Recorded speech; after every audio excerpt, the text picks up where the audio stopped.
بسم الله الرحمن الرحيم. اللهم افتح لي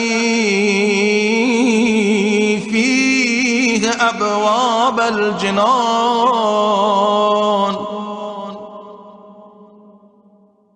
وأغلق عني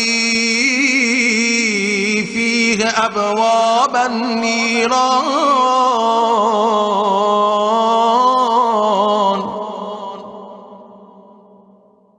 ووفقني فيه لتلاوة القرآن